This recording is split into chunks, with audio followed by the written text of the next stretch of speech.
Nightwing is now officially richer than Batman. But how did it happen? Batman may not have any superhuman abilities, but he usually has one superpower, his super wealth. What are your superpowers again? I'm rich. As Bruce Wayne, Batman has always seemingly had infinite resources to fund his vigilante war on crime. He's got a garage full of Batmobiles, super advanced computers, and he's often the one funding the Justice League. In the DC universe, Bruce Wayne has always been one of the wealthiest people in the world, but now his wealth is actually surpassed by his prodigy and former sidekick, Dick Grayson, the man better known as Nightwing. And the story behind it all is pretty insane. And it all starts with the death of Alfred Pennyworth. During the City of Bane event, the muscular villain took over Gotham City after beating Batman down and having dragged him through the desert to die.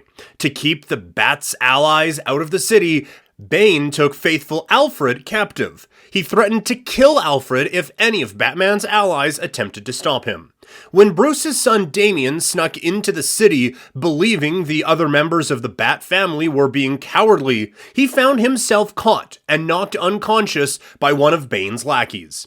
When Damian woke up, he found himself across the room with Alfred, who begged Bane for mercy. Alfred wasn't concerned about what would happen to him, but begged Bane not to do it in front of the boy. But Bane needed to make a point, as the helpless and tied-up Robin looked on as Bane broke Alfred's neck. It is one of the darkest moments in Batman history.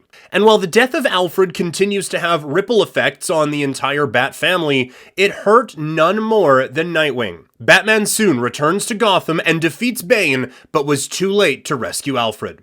While there was now a gaping hole at the center of the Bat family, somehow things only got worse for Batman. Gotham City would now have to overcome an evil plot orchestrated by the Joker. With the help of his new sidekick, Punchline Joker initiated a master plan to throw Gotham into chaos and ruin Batman's life. In a strange turn of events, Joker kidnapped Lucius Fox and used Batman's armory of gadgets and weaponry to rain terror in Gotham. But there was a catch. Joker's revelation to the people of Gotham was that Bruce Wayne was funding Batman and his armory, the same tech that was keeping the city hostage, kind of like in The Dark Knight Rises. The people of Gotham and the Wayne Tech Board of Directors in particular no longer trusted Bruce. He was ousted as the head of his family company. At the end of the war, the stolen Wayne fortune was deposited into the bank account of Bruce's old ally. Lucius Fox warned Bruce that though the funds had been reclaimed, it was too risky to give it back to him. After the funds were stolen, there was going to be a lot more scrutiny on their spending. At the same time, Dick Grayson was returning to the city of Bloodhaven after moving back into the apartment building he had purchased. Dick was ready to start fresh. It was a new chapter for Nightwing, but without the Wayne fortune, things were looking complicated. Dick Grayson might need a job, but fate had other plans. As he returned to his apartment one night, Nightwing realized something was wrong. Someone had snuck in, so the former Boy Wonder prepared himself for a fight and leapt through the window, but the intruder caught him mid-air and tossed him into the wall. Dick was shocked that someone was able to outmaneuver him, but it made sense once he saw who the intruder was. Barbara Gordon, the original Batgirl. Barbara had come to change Nightwing's life.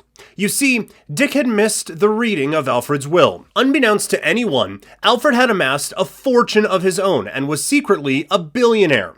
In an emotional letter, Alfred explains both how he had gained his fortune and why he wished to leave it to Dick Grayson. As Bruce's legal guardian following the death of his parents, Alfred received both a large amount of Wayne Industries stock and a portion of the vast Wayne fortune. With smart investments, the money had been growing for years before his death. Alfred plans to use the money in a way that it might do the best. He bequeathed it to Nightwing. Dick vowed to use the money to honor his deceased father figure and make a difference in his adopted city of Bloodhaven.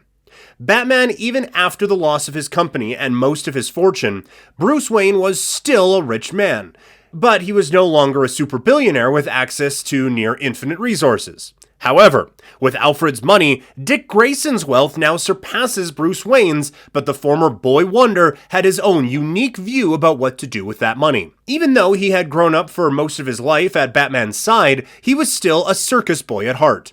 Nightwing did not need luxury, and was far more reliant on his acrobatics and instincts than Batman. He didn't need a Batcave or supercomputers, just enough cash in the bank to keep a roof over his head and supplies in stock. While Bruce Wayne was no doubt generous, using his fortune and company to employ the disenfranchised, setting up countless charitable organizations and providing services throughout Gotham. But that wasn't Nightwing's style. Talking to Barbara, Dick explains that he did not want his legacy to just be the fights he had as Nightwing. He wanted to leave something behind that could last after he was gone. He did not think it was right for one person to have so much when so many have so little, so he was going to give it away by establishing one of the world's largest sustaining, purely philanthropic foundations, and most of that work would start in the city of Bloodhaven. It remains to be seen how Nightwing will take advantage of his newfound fortune. It cannot be denied, however, that Alfred chose well in making Dick Grayson his heir. More than any other hero in the Bat family, Dick Grayson understands that heroism is about helping people and not just preventing harm. It was this trait above all others that made Alfred proud to make Nightwing his heir and proud to call him son. So what did you make of this sudden change of events? Do you think that Alfred made the right decision bequeathing the fortune to the original Boy Wonder? Let us know what you think in the comments below. And while you're down there, be sure to like and subscribe, and as always, thanks for watching.